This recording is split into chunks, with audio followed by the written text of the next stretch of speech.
Hallo ihr Lieben, herzlich willkommen bei Selmas Recipes.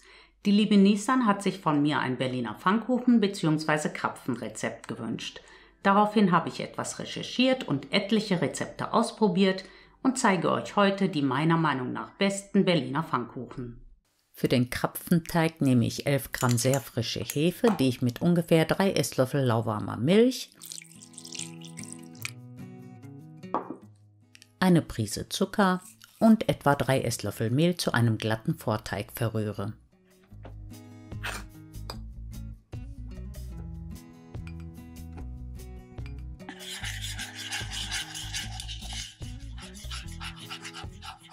Den Vorteig decke ich mit einem Tuch ab und lasse ihn 10 bis 15 Minuten stehen, bis sich deutlich sichtbare Bläschen entwickelt haben.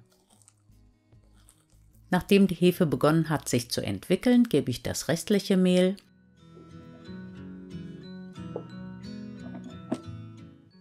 30 Gramm Puderzucker, ein mittelgroßes Ei, ein Viertel Teelöffel Salz, ein Päckchen Vanillinzucker und die restliche Milch zum Vorteig und knete die Zutaten ungefähr 3 bis 4 Minuten durch. Da ich hier nur eine kleine Menge zubereite, knete ich den Teig mit dem Handrührgerät. Ihr könnt aber auch die Küchenmaschine benutzen oder auch den Teig mit den Händen kneten. Nachdem der Teig gut durchgeknetet ist, gebe ich 30 Gramm Butter, etwas Orangenabrieb und etwas Zitronenabrieb hinzu und knete den Teig diesmal so lange, bis er sich von der Schüssel löst.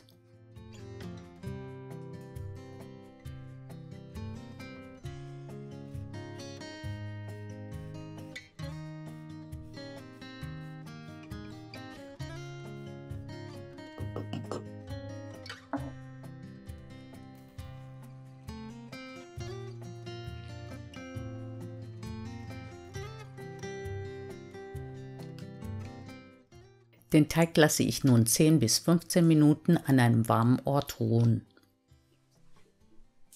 Nach der ersten Ruhepause drücke ich den Teig auf der Arbeitsfläche mit den Händen flach. Wer möchte, kann ihn aber auch mit einem Nudelholz ausrollen. Den Teig falte ich dann fest zusammen und lasse ihn abgedeckt 10 Minuten entspannen.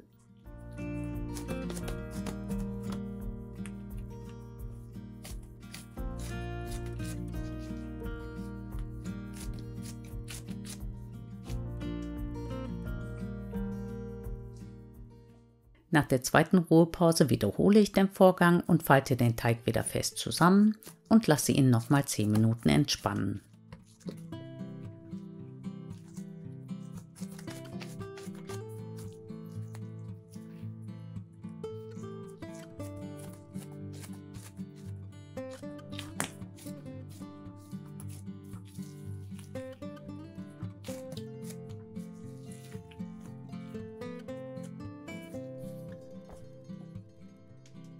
Jetzt teile ich den Teig in 6 etwa gleich große Stücke.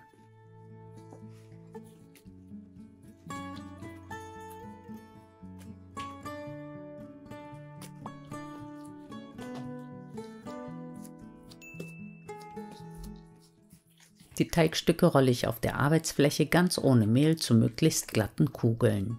Die Unterseite der Teigkugeln tauche ich in etwas Mehl und lege sie auf ein Stück Backpapier. So lassen sie sich später einfacher anheben und ins Öl legen.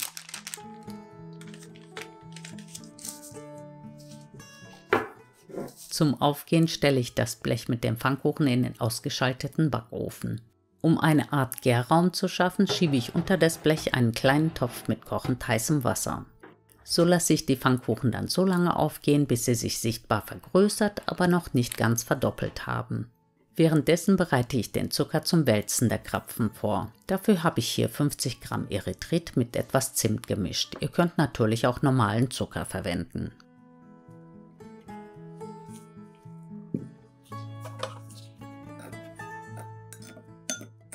Sobald die Pfannkuchen zu etwa 3/4 aufgegangen sind, lasse ich sie noch 5 bis 10 Minuten unabgedeckt auf der Arbeitsfläche stehen, damit die Oberfläche etwas antrocknet. In der Zwischenzeit erhitze ich ungefähr 1,5 Liter Sonnenblumenöl auf eine Temperatur zwischen 160 und 170 Grad, wobei ich die besten Ergebnisse mit einer Temperatur leicht unter 170 Grad erzielt habe. Jetzt nehme ich den Pfannkuchen, den ich zuerst geformt hatte, lege ihn mit der Oberseite nach unten auf eine Schöpfkelle und lasse ihn vorsichtig in das heiße Öl gleiten. Damit der Pfannkuchen schön aufgeht, lege ich nun den Deckel auf den Topf und backe die erste Seite ungefähr 2 Minuten. Nach 2 Minuten wende ich den Krapfen und backe auch die Unterseite 2 Minuten, aber diesmal ohne Deckel. Nach 2 Minuten wende ich den Pfannkuchen wieder und lasse die Oberseite nochmal eine halbe bis 1 Minute backen. Dasselbe mache ich auch nochmal mit der Unterseite des Pfannkuchens, denn so geht er schön gleichmäßig auf. Wer möchte, kann den Krapfen auch noch einmal wenden und die Oberseite noch ein paar Sekunden backen lassen. Den fertigen Pfannkuchen lasse ich kurz auf Küchenpapier abtropfen und lege den nächsten Pfannkuchen in den Topf.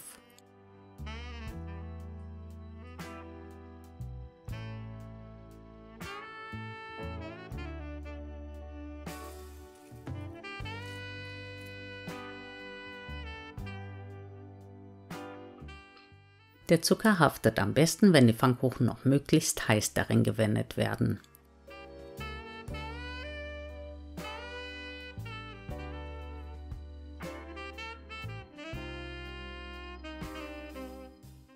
Zum Füllen der Krapfen mache ich eine kleine Öffnung in die Seite und spritze mit Hilfe einer Einwegspritze etwas Marmelade hinein.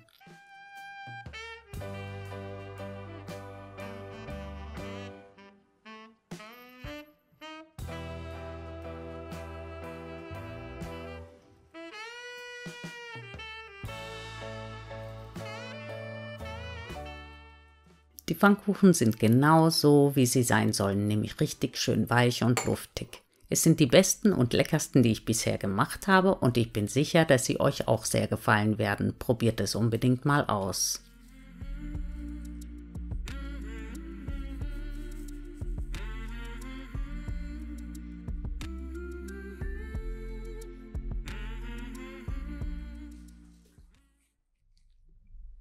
Ich hoffe, dieses Rezept hat euch gefallen. Wenn ja, würde ich mich sehr freuen, wenn ihr unter diesem Video auf den Daumen nach oben klickt und meinen Kanal kostenlos abonniert. Wenn ihr noch mehr leckere Rezepte von mir sehen wollt, dann schaut doch einfach mal hier in die Playlist. Vielen Dank fürs Zuschauen und bis zum nächsten Mal. Tschüss!